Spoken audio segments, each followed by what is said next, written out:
Well, good morning, everyone. So this is Rebecca Goulter, the Director of Marketing Events at the National Retail Association. We are having a cozy winter catch-up with Yasmin Grigaliunas from the World's Biggest Carousel. Boy, I hope I said your name right. And we've also got Neville, and I'm not even going to try with your surname, Neville, from Lamb Agency. And today we're talking about how Yasmin and the World's Biggest Carousel have ended up being the lucky recipient of the Digital Lifeline Award. I'm Neville Kajewski. It's a little bit easier to say than probably spell. And I'm the Business Development Manager, eCom Strategist with Lamb Agency, one of Australia's leading eCom agencies based in the lovely, sunny downtown Brisbane, or Bris Vegas as we like to call it. No one calls it Bris Vegas. Stop trying to make it happen. It's not going to happen. Yaz, tell us a little bit about World's Biggest Carousel.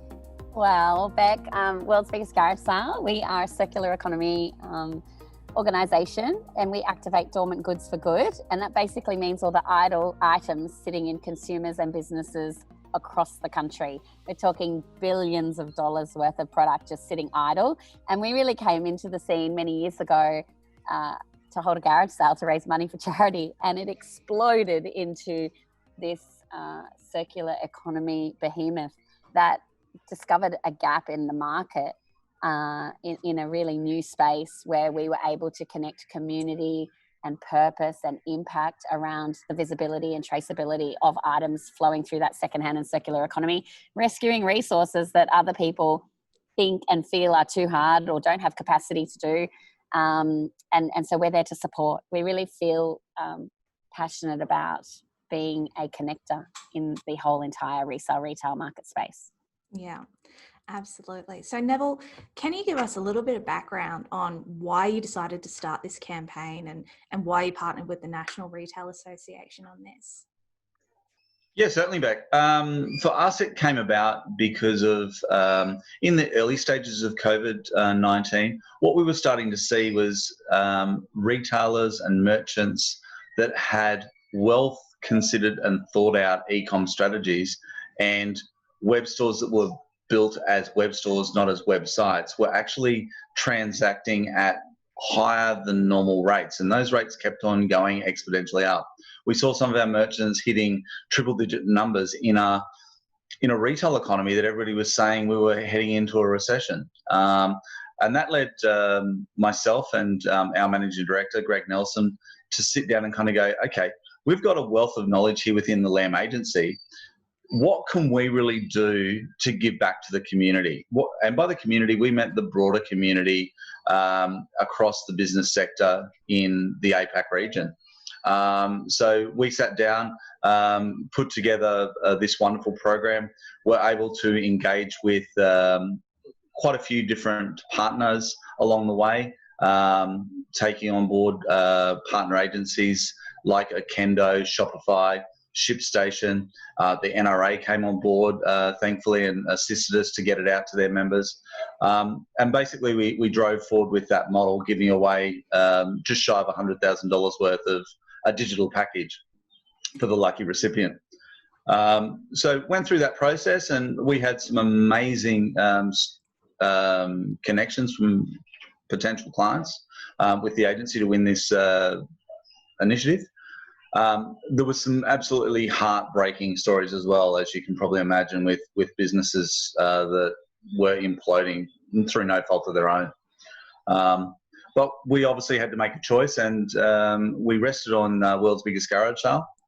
And the reason we came to aligning ourselves with the World's Biggest Carousel was primarily a lot of their ethos of their brand resonates very closely to the culture and the ethos within Lamb Agency.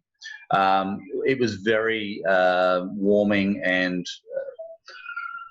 almost teary to hear the passion from Yaz and her team about how they take products and re-inject them back into the society. Taking products that would either be sitting obsolete in somebody's house, or even down to her strategic relationships with companies like Officeworks, and taking goods that are returned, end of life, faulty.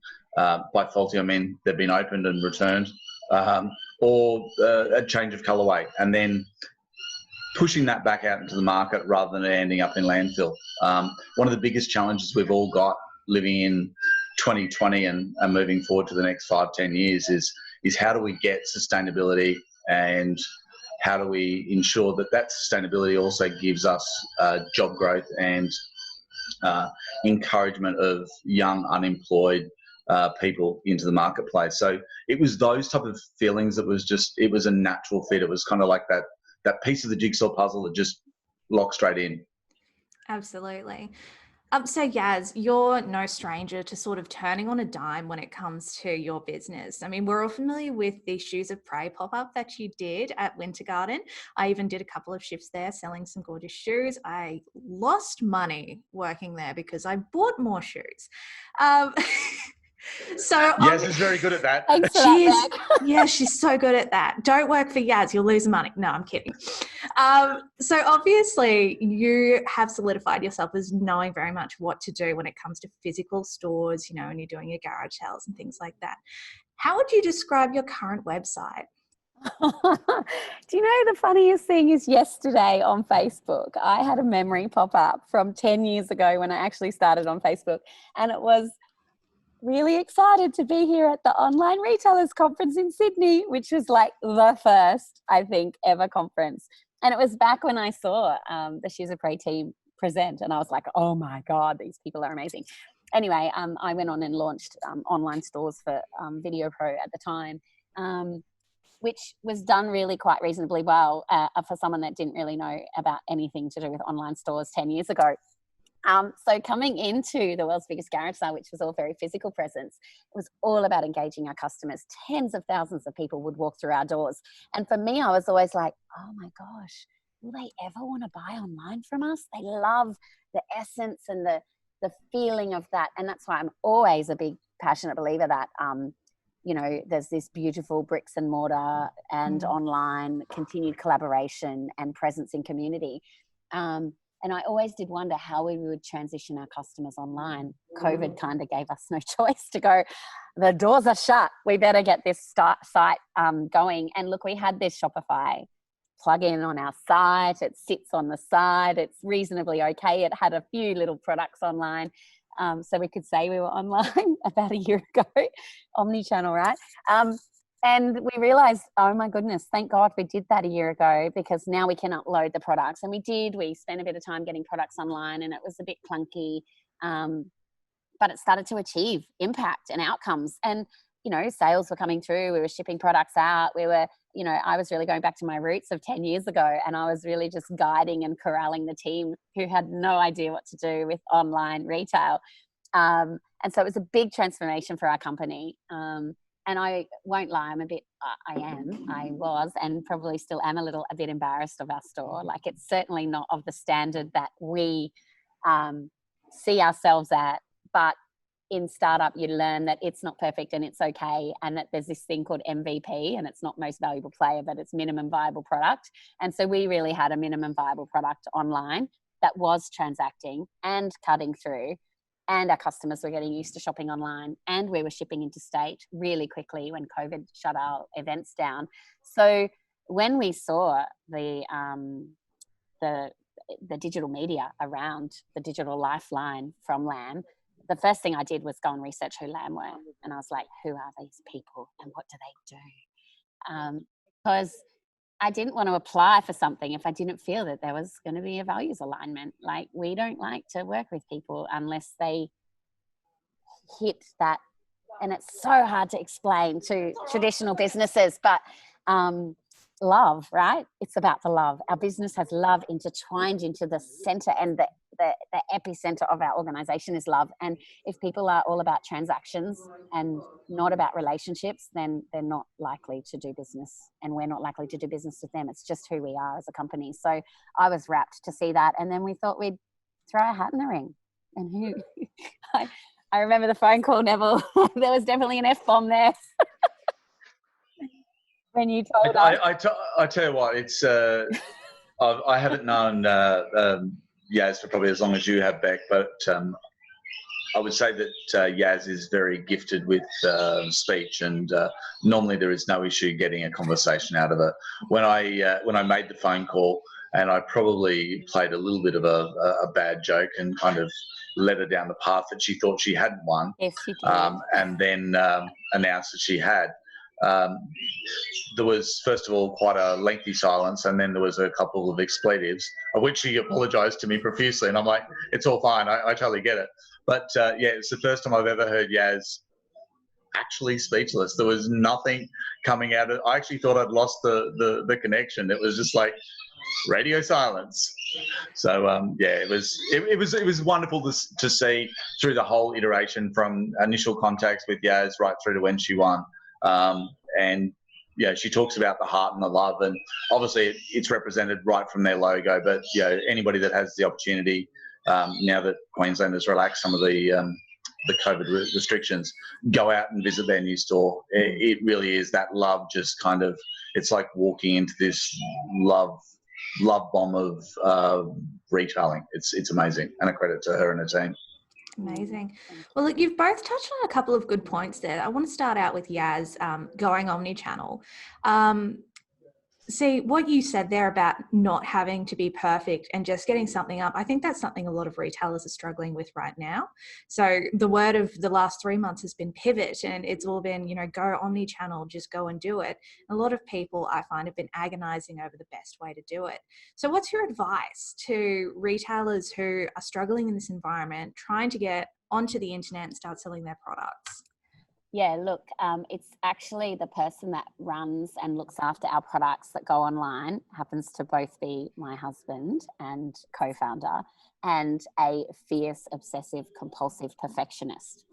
So let's just say that if it wasn't for a few poking sticks and a little bit of jousting, we probably still wouldn't have the products we have online.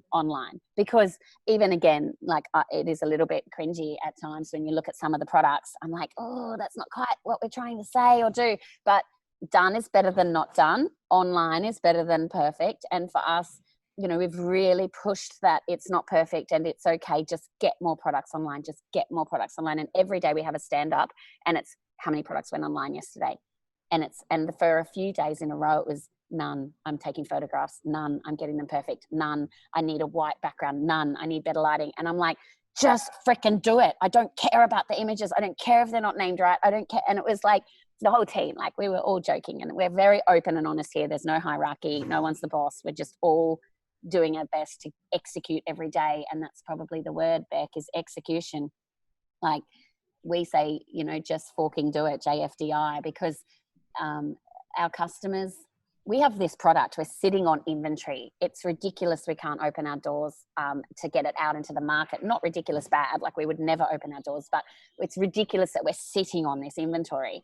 It's flowing in, we've got the products, we've got it. It's our responsibility, because especially because of the sector we're in, resale retail, lower priced items, getting these goods back into the hands of people that need them the most at a lower price than generally available right now. And it's irresponsible of us to just sit on it and wait for perfect. So we definitely had to get out of our comfort zone. We all had to lower our standards, and we laugh about the way some products look right now. And we laugh about how crappy the photo might be. And we laugh about that it might not be named right and that there might be a spelling mistake, but it's online and it's selling, and we're pushing out to all different channels now, and actually even shipping internationally. Can you believe it? We actually ship this internationally, which is crazy, right? What an achievement. And I think, Beck, to take Yaz's comment about lowering standards, I don't see it as a lowering of standard. We kind of try and encourage our merchants. It's about progress over perfection, or before perfection.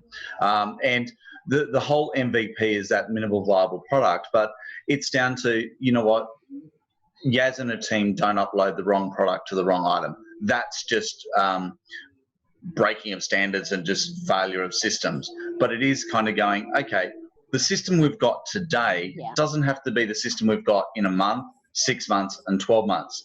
And I'd really encourage any retailers to kind of just jump and literally do what Yaz has done. And where we've seen retailers that have kind of gone from being that traditional market set and just jumping into whether it's one channel or whether it is omni-channel across so many different trading platforms as there are now in Australia, whether it's the Catch, the eBay, the Amazon, the Trade Me, etc. There's almost another marketplace springs up every other month at the moment. But yeah, it is just down to getting on board and actually putting yourself out there, because I would challenge any retailer that's not online digitally at the moment. Would you put black hoarding around the front of your bricks and mortar store with a big chain and leave it like that for 6 months and expect people to walk in? No, you wouldn't, because that's insanity. So why do you do that online? At least put yourself out there. Yeah. Visual merchandising is not just a bricks and mortar tactic, that's for sure. Exactly. And the more people think of the digital space as just another format of retailing, and it's a retailing that exists 24 hours a day, 7 days a week. It is. And yeah, brilliant. Yas and any merchant will tell you the amount of sales they get at night when their store would traditionally be closed is one of the greatest advantages you can have. It is. Last night I was answering a customer on Facebook asking us questions because she was trying to check out to buy shoes, and it was 10:30 at night. I'm like, this is heaven. I want that sort of stuff to happen, because for us it means more jobs, more opportunity, more growth. And for us, especially in the sector that we're not only selling in, but the sector we're employing in, around disadvantaged, unemployed youth, which is the largest growing unemployed sector in the country right now, especially with COVID, it's been even more accelerated. We've got 3 kids in today, and they're amazing. And, you know, we're teaching them retail, we're teaching them repair, we're teaching them all of these skills, but most importantly, like, we're in the business of growing people, and then people will grow our business. If we look after our people, the rest just happens around you. And for us, we on purpose want to employ those who might otherwise be overlooked in the community. Yeah, you're a human nursery. And we give love, right? It's love. And let me just tell you, it's so good. Like, it's not work.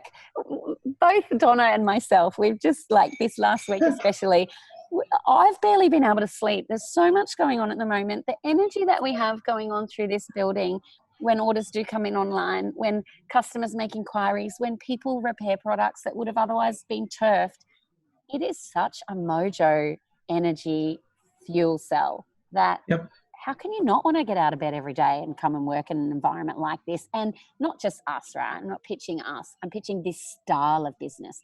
This is how all businesses, you know, if you're built with purpose, you are a business of the future and a business of now. And how as an agency can you not want to work with a client that's talking this type of language to you the whole way through? So it was this type of energy that was, you know, the final tick on the process for us. Amazing.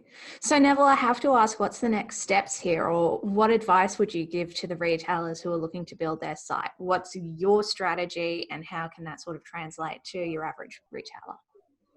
I think the first strategy that all retailers should do is self-educate themselves. And by self-educating, that can be as simple as picking up the phone and speaking to somebody like myself, or somebody like myself in another agency, and actually picking our brains, because so many of us out there have walked the walk and talked the talk. I haven't always been agency side. My previous role, I was the Chief Technical Officer of a Shopify Plus merchant on the Gold Coast. So I've been through what most merchants have been. I took a business that was, took a business that was traditional retail and took them totally online. And, you know, it's a very scary, daunting task, but, you know, the only way that you can kind of resolve those type of daunting tasks is to share the problems. A problem shared is a problem halved, and, you know, engage with people like ourselves or the NRA and get advice. There is a plethora of tools out in the marketplace that you can start with, but I would really encourage, you know, any of your retailers that aren't already online to just reach out and engage with somebody, have a conversation. We don't charge anything to pick my brains for 20 minutes, half an hour. It's, you know, I would say probably one of the best investments that you could ever make. And whether you consider then moving forward and engaging with us, and we talk about, you know, writing a brief, doing a scope, building out a proposal, or even if it's just like it pushes you down another vein and you go, you know what, I'm going to consider eBay, or I'm going to consider Catch or Amazon. Just at least jump and do it, get online. A business that's not online in 2020, I really don't know whether there is a long-term future for them within the retail landscape. There will always be a part in the stratosphere for traditional retail, but I think you really need to be connected to your clientele. And where we see brands that do it very well, if we think of one that's local Queensland based, would be Culture King. Their digital experience versus their retail experience is seamless. And it's where you've got that seamless journey from digital to physical that it really goes to that next level. And, you know, I've spoken with all of the team at Culture Kings, and I know that they would not have the retail stores that they have if they didn't have the digital. So so many retailers are scared of digital as they think it's going to diminish their retail experience. Can I tell you from being inside merchants, what it does is it actually increases the value proposition and the average checkout cart in a physical store, because people will be in the store with their Apple or their Android device, and they'll actually browse and actually come up to the counter and go, oh, I'm after one of these. Where do I find this in the store? So it's like having that additional salesperson within your store helping to drive extra sales, both physically and digitally. So, yeah, just reach out, and as Yaz has said, you know, just do it. Like it really is. Do that MVP and get online. Yeah, and Neville, like what you said there is so resonates so much, like especially around, like, I will tell you right now, we almost did not apply. And what convinced me to apply, well, here's what went through my head. I was like, oh, we're not really good enough as an e-commerce to apply.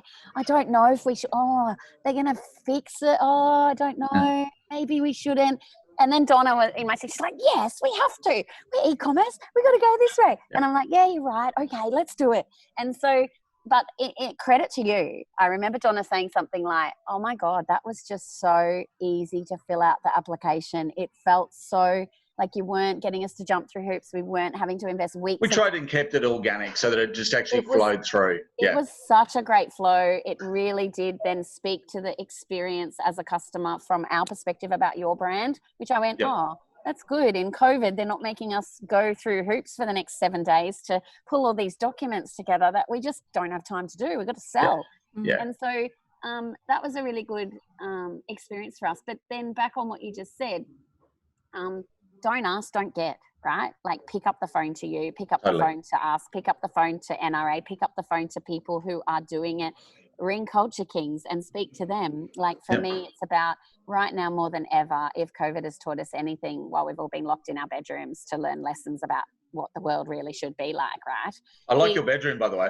Yeah, thanks. It's pretty cool, hey? There are beds here, you know.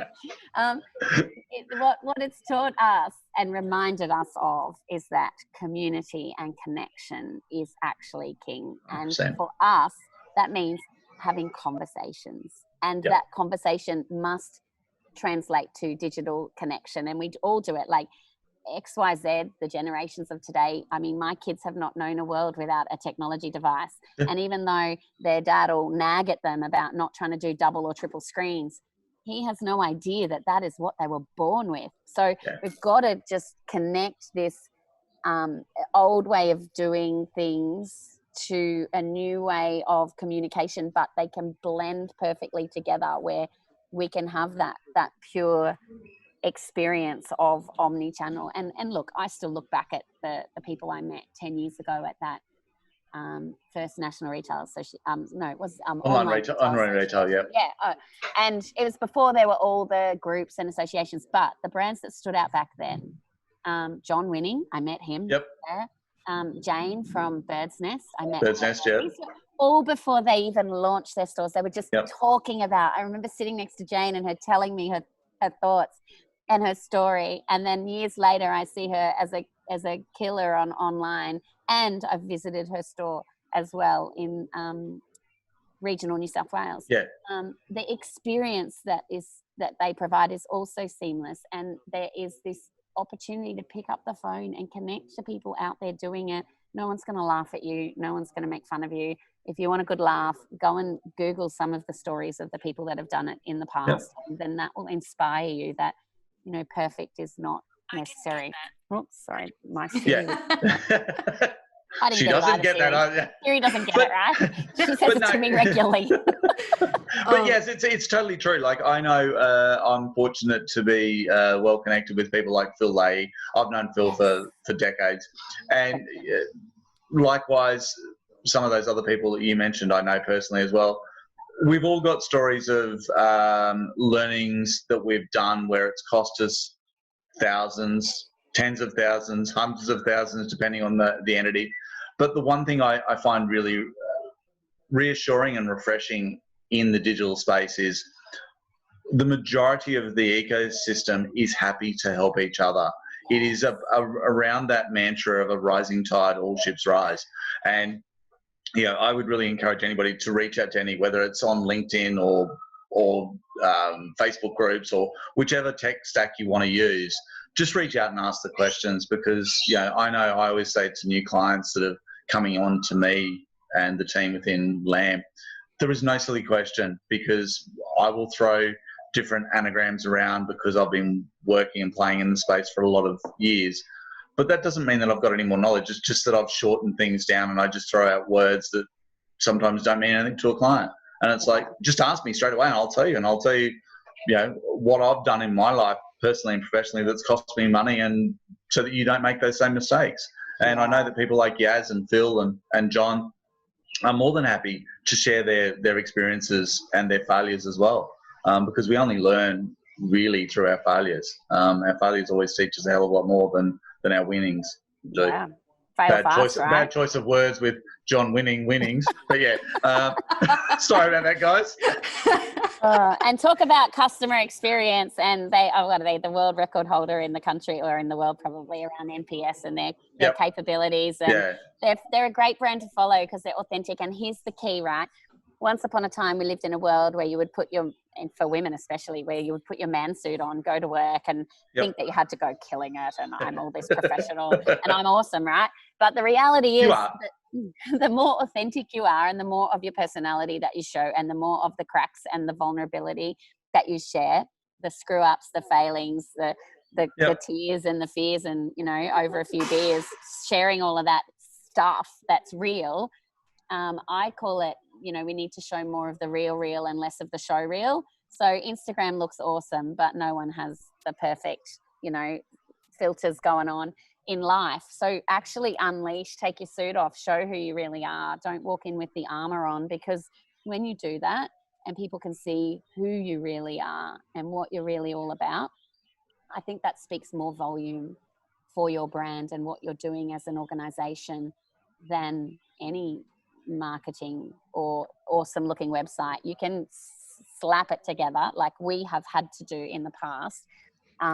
And I feel like we're going from, primary school to high school, right? We're transitioning with the support of LAM through this Digital Lifeline, that we can now really grow up. But if we never started it, we never would have got to where we are now. We never would have even been an option. We wouldn't have, we had to show our true colours. And I think that there just needs to be a bit more of that going on.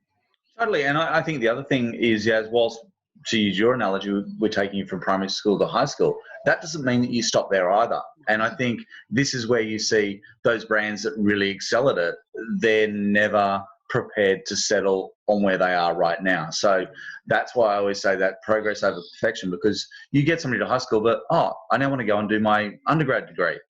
You do that, then you want to go back to do your master's. Why do you keep on wanting to do that? Because you're wanting to strive and keep on improving and bettering yourself. The same applies to your ecosphere within the digital landscape.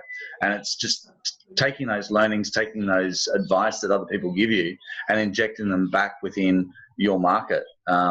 Because, I may share an idea that I've seen work in hair and beauty, but you're in pharmacy or you're in hardware. Does that mean it's not going to work? No, it probably will work. It's just you've got to pivot and change the idea a bit. But at the end of the day, we as humans are very used to pattern behaviour. So it's about taking the patterns that we know and love and just adapting them to whatever vertical you're working in.